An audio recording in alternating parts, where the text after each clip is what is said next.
పచ్చి మామిడి powerful cooling agent. Fluid levels ని బ్యాలెన్స్ చేస్తాయి. మీలో వడదెబ్బ లక్షణాలు కనిపిస్తే పచ్చి మామిడి తీసుకోండి లేదా ఫ్రెష్ గా ప్రిపేర్ చేసి ఆమ్పన్నా తాగండి. డయాబెటిస్ పేషెంట్స్ కి పచ్చి మామిడి మంచి ఫ్రూట్. దీన్ని పెరుగు, రైస్ తో తీసుకోవడం వల్ల షుగర్ లెవెల్స్ తగ్గుతాయి. Blood pressure. పచ్చి మామిడిలో పొటాషియం ఎక్కువగా ఉంటుంది. అలాగే పచ్చి మామిడికాయలు ఎలక్ట్రోలైట్ బ్యాలెన్స్ చేస్తాయి. దీనివల్ల బ్లడ్ ప్రెషర్ కంట్రోల్లో ఉంటుంది. అలాగే హార్ట్ డిసీజ్ రిస్క్ తగ్గిస్తుంది.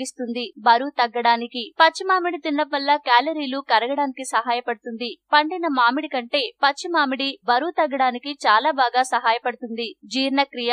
పచ్చి మామిడికాయల్లో ఫైబర్ ఎక్కువగా ఉండటం వల్ల జీర్ణశక్తిని మెరుగుపరుస్తుంది. కూరల్లో, స్నాక్స్ లో పచ్చి మామిడిని యాడ్ చేసుకుంటే పొట్ట సమస్యలకు దూరంగా ఉండవచ్చు. ఎసిడిటీ. మీరు ఎసిడిటీతో బాధపడుతుంటే పచ్చి మామిడి చక్కటి పరిష్కారం. ఒక ముక్క పచ్చి మామిడిని నములుతూ ఉండడం వల్ల ఎసిడిటీ తగ్గుతుంది. వ్యాధి